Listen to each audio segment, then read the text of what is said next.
Good morning student. आज हम class 12 current electricity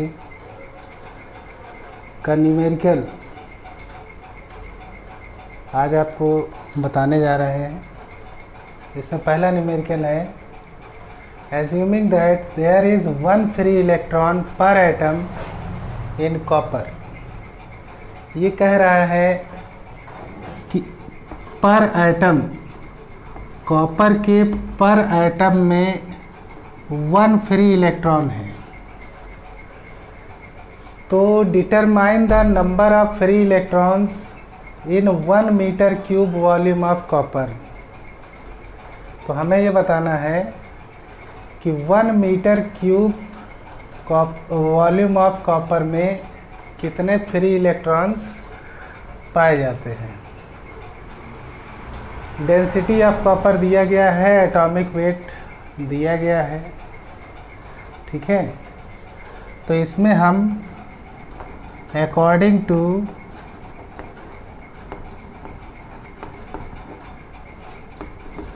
Avogadro hypothesis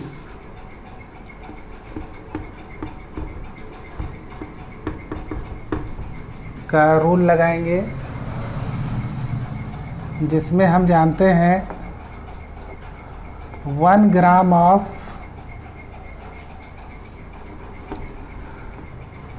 copper atom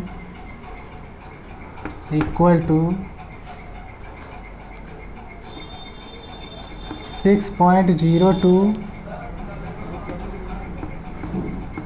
into 10⁻23 atoms होते हैं।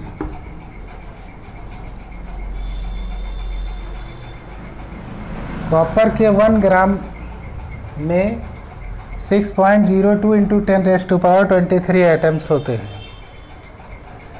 अगर हम 1 kg ऑफ कॉपर ले लेते हैं तो कितने आइटम हो जाएंगे? 6.02 into 10⁻23 multiply 10⁻3 atoms and that is equal to 6.02 into 10⁻26। तो अब हमें यह पता लग गया। अब हम निकालेंगे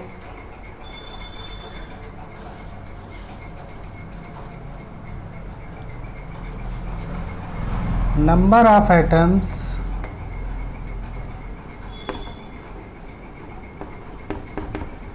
in 1 metre cube volume of copper.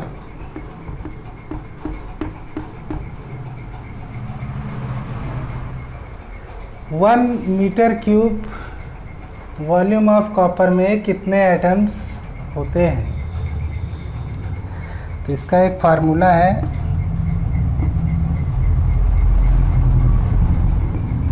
Avogadro number upon atomic weight upon D, ठीक है। तो इसको अगर हम सॉल्व करेंगे तो ये क्या आ जाएगा? n multiply D upon m।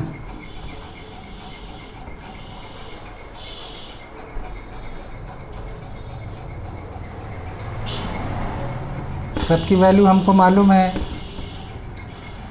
देखिए ये एवोगैड्रो नंबर है 6.02 इंटू 10⁻26। डेंसिटी कितनी है? 8.9 इंटू 10⁻3। और एटॉमिक वेट कितना है कॉपर का? 63.5 kg। अब हमें इसको सॉल्व करना है। तो जब आप इसको सॉल्व करेंगे तो ये आएगा 8.4 into 10⁻28 atoms per metre cube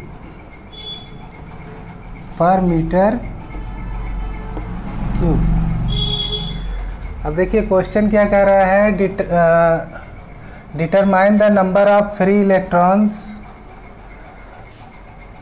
in 1 metre cube volume of copper. ठीक है, और साथ में ये भी कह रहा है कि पर एटम, कॉपर के पर एटम में 1 फ्री इलेक्ट्रॉन है। तो अगर हमें एटम पता लग गया है 1 मीटर क्यूब में, तो उतने ही इलेक्ट्रॉन भी होंगे। तो according to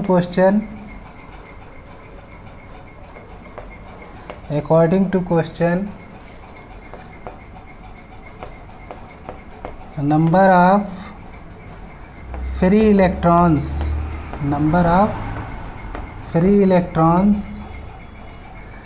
in 1 metre cube copper is equal to 8.4 into 10⁻28 electrons per metre cube. इस तरीके से हम ये क्वेश्चन सॉल्व करेंगे। इसके बाद next question number 2।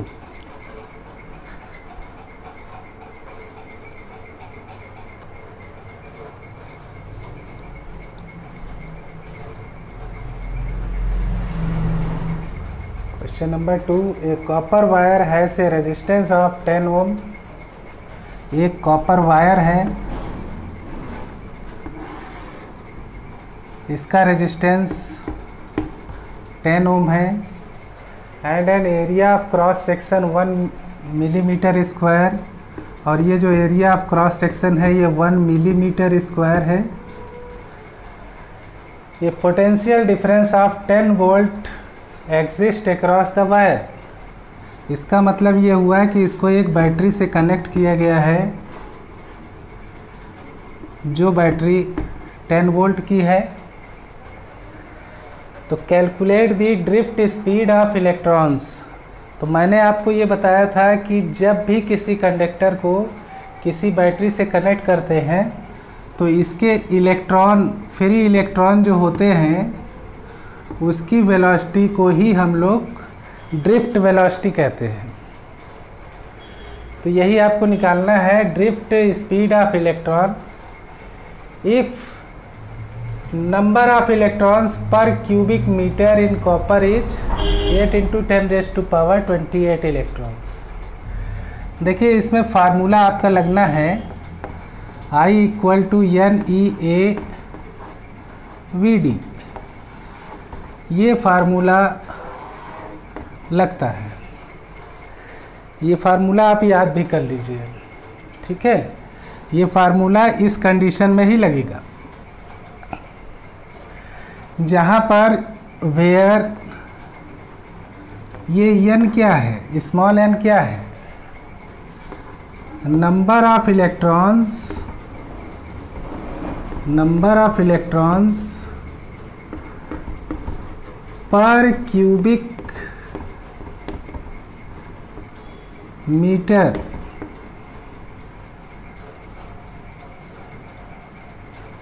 In copper. क्योंकि हम कॉपर वायर ले रहे हैं तो उस कॉपर वायर में पर क्यूबिक मीटर में कितने इलेक्ट्रॉन्स हैं वो स्मॉल n से रिप्रेजेंट किया जाता है, और यही स्मॉल n आपको यहाँ पे दिया गया है। तो अब आप ये बताइए ओम्स लॉ हमें क्या कहता है। ओम्स लॉ ये कहता है कि I इक्वल टू V/R होता है। तो इस I की जगह पर हम लोग V/R ले सकते हैं। V/R equal to NEAVD। हमें निकालना क्या है, ये VD निकालना है। तो VD इक्वल टू क्या हो जाएगा, VD इक्वल टू होगा V upon RNEA। VD equal to हो जाएगा V अपॉन, हाँ क्लियर, ये V क्या है, पोटेंशियल डिफरेंस ऑफ 10 वोल्ट जो है, यही आपका 10 हो गया। R कितना है, R रेजिस्टेंस है 10। N क्या है, number of electrons per cubic metre in copper, ये है 8 × 10⁻28। E क्या है, electron charge, charge of 1 electron, and that is equal to 1.6 × 10⁻⁻19। A क्या है, area of cross section, area of cross section कितना दिया है, 1 मिलीमीटर स्क्वायर, है ना। तो 1 मिलीमीटर स्क्वायर को हमें मीटर स्क्वायर में चेंज करना पड़ेगा। तो देखिए ध्यान दीजिए, 1 मिलीमीटर इक्वल टू होता है 1 × 10⁻³ मीटर। अगर हम इस यहाँ पर स्क्वायर लगाते हैं तो हमें यहाँ भी स्क्वायर लगाना पड़ेगा। तो ये बन जाएगा 1 मिलीमीटर स्क्वायर, और ये 1 का स्क्वायर 1, और इसका स्क्वायर हो जाएगा 10⁻⁻6, और ये हो जाएगा मीटर स्क्वायर। तो हम एरिया कितना लेंगे, 1 × 10⁻⁻6। अब हमें इसको सॉल्व करना है। देखिए 10 से 10 कट हो गया, 10⁻28, ये पॉजिटिव है, ये -19 -6, -19 -6 हो जाएगा -25, और ये 28। तो that is equal to 1 upon, देखिए ये 8 है, अच्छा ये जो 1.6 है, 1.6 को 1.6 का पॉइंट हटाएंगे, ऊपर 10 आ जाएगा, और इस 10 से इसको काटेंगे तो ये 10⁻27 हो जाएगा। -19 -6 -25 हो गया, और ये 27 है। तो यहाँ पे बचेगा 8 × 16 × 10⁻²। ठीक है, अब 16 8 जा 128, तो ये हो जाएगा 1 अपॉन 128, और ये 10⁻² को हम ऊपर ले जाएंगे, तो ये बन जाएगा 10⁻⁻²। ठीक है, अब 1 को 128 से डिवाइड करेंगे तो कितना आएगा,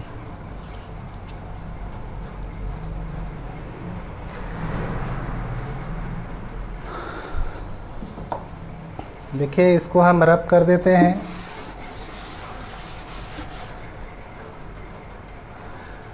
1 को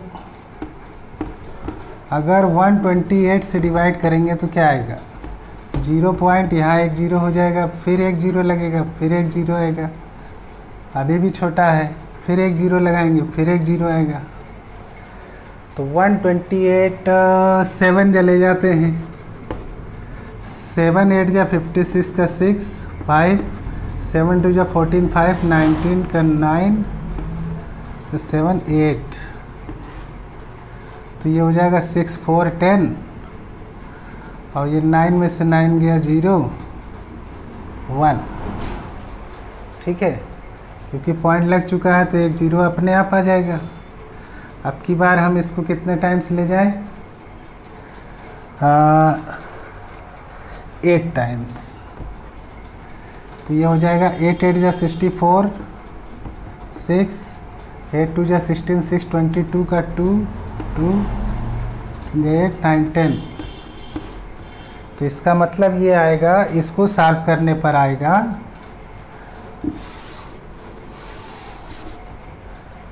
ये आएगा 0.0078 into 10⁻⁻²।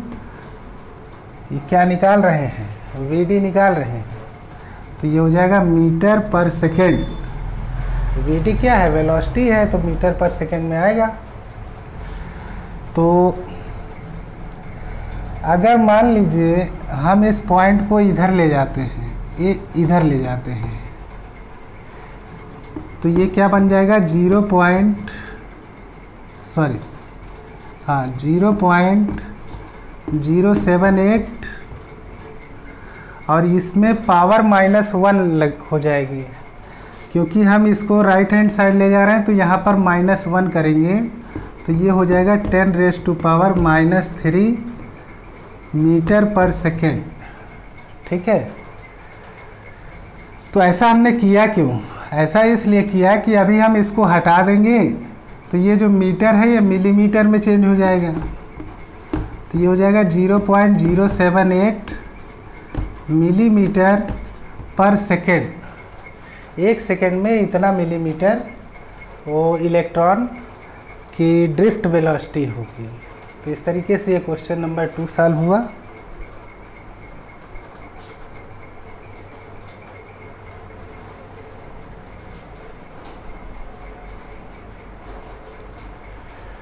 Question number 3, calculate the electric field in A copper wire of cross sectional area 2 millimetre square carrying a current of 1 ampere. The conductivity of copper is 6.25 into 10⁻⁷ semen पर मीटर। ये जो यस देख रहे हैं ये आपका है semen पर मीटर। ये कंडक्टिविटी ऑफ कॉपर का यूनिट होता है। तो इसमें ये कह रहे हैं कि एक कॉपर वायर है, एक कॉपर वायर है, इसका area of cross section 2 millimetre square है, carrying a current of 1 ampere. अगर हम इसको किसी बैटरी से ऐड किए हैं तभी तो इसमें करंट फ्लो कर रहा है, और ये करंट कितना है? 1 एम्पियर है। The conductivity of copper is this. Conductivity of copper जो होता है इसको हम लोग सिग्मा से रिप्रेजेंट करते हैं। सिग्मा की वैल्यू कितनी है? 6.25 इंटू 10⁻⁷ सीमन पर मीटर। करंट दिया गया है I 1 एम्पियर, और 1 एम्पियर को आप ऐसे लिख लीजिए क्योंकि हमें एरिया ऑफ क्रॉस सेक्शन को भी रिप्रेजेंट करना है। तो एरिया ऑफ क्रॉस सेक्शन है 2 मिलीमीटर स्क्वायर। अभी इससे पहले वाले क्वेश्चन में हमने इसको मीटर स्क्वायर में चेंज किया था। तो ये हो जाएगा 2 × 10⁻⁻6 मीटर स्क्वायर। अगर स्क्वायर लगा है तो ये 10⁻⁻6 हो जाएगा। तो हमें एक फार्मूला याद रखना होगा। देखिए इसमें और क्या क्या चीज़ें दी गई हैं।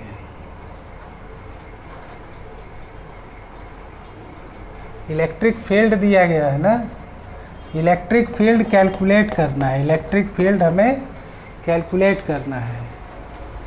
क्लियर है? इसमें हमें करंट डेंसिटी का फार्मूला यूज करना पड़ेगा। करंट डेंसिटी का फार्मूला होता है I/A। ये करंट डेंसिटी का फार्मूला होता है। और एक फार्मूला और होता है कंडक्टिविटी का। कंडक्टिविटी का फार्मूला होता है J upon electric field, J upon electric field. Clear? तो इस फार्मूले से अगर हम J निकाल लें तो ये J कितना हो जाएगा, J equal to sigma E, J equal to sigma E। अब हम ये देख रहे हैं कि J की वैल्यू I अपॉन A भी है और J की वैल्यू सिग्मा E भी है। तो अगर हम इसको इक्वेशन 1 मान लें और इसको इक्वेशन 2 मान लें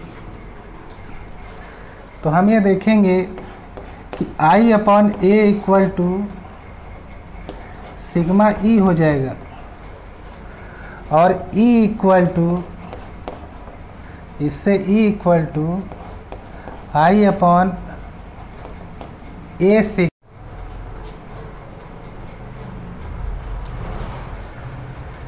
अब जब इतना आ जाएगा तो इसके बाद हम वैल्यू रखेंगे। I की वैल्यू हो जाएगी 1, I की वैल्यू 1 अपॉन A की वैल्यू हो जाएगी 2 इंटू और 2 इंटू 10 रेज़ टू पावर -6। सिग्मा की क्या वैल्यू है, 6.25 इंटू 10 रेज़ टू पावर 7। ठीक है, जब हम इसको सॉल्व करेंगे तो देखिए इसको और इसको जब मल्टीप्लाई करेंगे तो क्या आएगा, 1 अपॉन 12.50 मल्टीप्लाई, इन दोनों को सॉल्व करेंगे 7 - 6, यहाँ पर 10 आ जाएगा। देखिए जब यहाँ से पॉइंट हटाएंगे तो ऊपर 2 जीरो लग जाएंगे, 1 0 से 1 0 ये कट होगा, 1 0 से 1 0 ये कट होगा, तो ये आएगा 1 अपॉन 125। और जब इसको सॉल्व करेंगे तो ये आएगा 0.008। ये आपका है वोल्ट पर मीटर। इलेक्ट्रिक फील्ड का यही यूनिट होता है। तो इस तरीके से आज हमने ये 3 क्वेश्चन सॉल्व किए, बहुत ही अच्छे क्वेश्चंस थे। तो आप लोग इसकी तैयारी करिए। Best of luck and have a good day. Thank you.